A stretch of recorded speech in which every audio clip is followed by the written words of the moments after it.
Sometimes you don't like what you see on paper, even though you know it might be coming. There's no secrets in the lab work.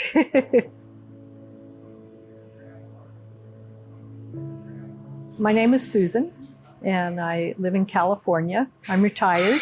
My job wasn't a job that promoted health. Even though it was in healthcare, it didn't really promote my health, my personal health. I was overweight, and I had a lot of trouble losing the weight myself. I thought I knew theoretically how to lose it, but I didn't. I needed something else. I needed more support, more help in some way.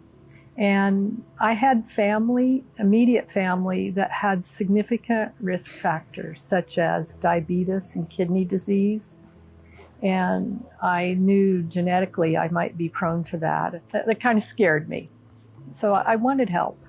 The first time I came, they do all the lab work and the workup.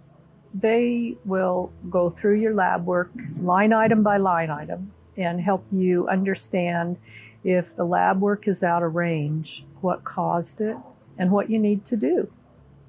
Well, I found out that I was diabetic and I had insulin resistance. My triglycerides were high. And I remember the doctor saying, you eat too much pastries and ice cream. I thought, how'd she know I ate that? But, the truth is in your lab work. Sometimes you don't like what you see on paper, even though you know it might be coming. So it really gave me a strong baseline to know where I stood and what I needed to do. The medical condition and the treatment that I had didn't allow me to exercise very vigorously. I couldn't get in a swimming pool, and I couldn't walk a lot. So it was really just the diet that I had to depend on. I also started using one of the blood glucose monitors that you can get. I've talked with the dietitians about how to correctly interpret what I'm seeing on my phone with the phone app. And I watched that very carefully, and I could really see how I could harm myself with the foods I ate, or I could be kind to myself and really treat my blood sugar with the right foods. I like to eat oatmeal. I learned that at Pritikin. But I learned that if I ate a big bowl of oatmeal with fruit, that my blood sugar wave, the curve on your blood sugar, it would just shoot up. I mean, like a firecracker, Roman candle. And I thought, well, that's not good, because it would go outside the range, and then it would take a while to come back down. So I really wanted to avoid that spike. So I learned at Pritikin that oatmeal is still very good for you, and fruit, but you combine it with a fiber or something to slow down the absorption, like yogurt or a vegetable omelet. And I remember they told me to eat slower. I thought, oh my gosh, I'm hungry, I want to eat. But I learned that if you eat slower, your food lasts longer and it gets absorbed slower, which is also better for us. The very first time I decided I was going to try that 80% rule, where you quit eating when you're 80%, it was with the dietitian in the mindful eating lecture. I thought, I can't eat to 80%. I'm going to get so hungry.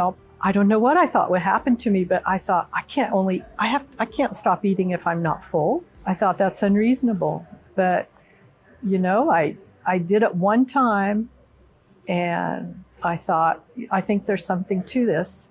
And so now I really try to not eat until I'm full, and it hasn't killed me. And I've never starved.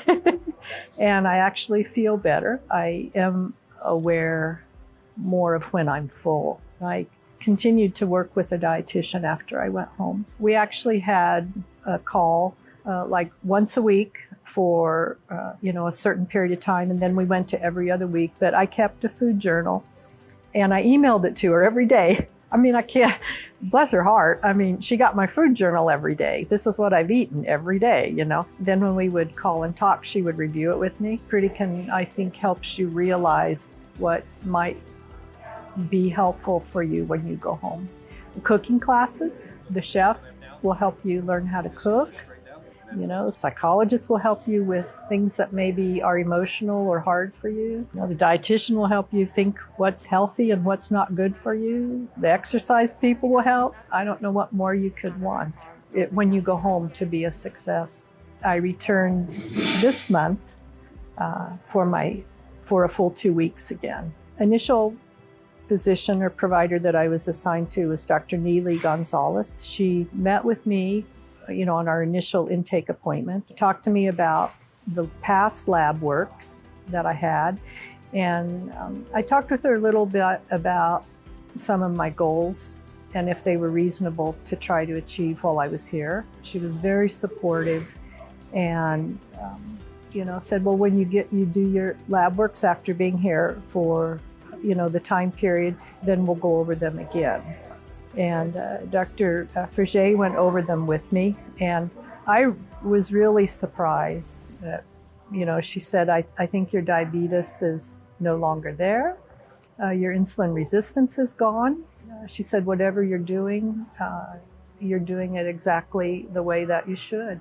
I was very happy to hear that news. It really is from eating what I was taught to eat here and watch my blood sugar and how the blood sugar responds to that food.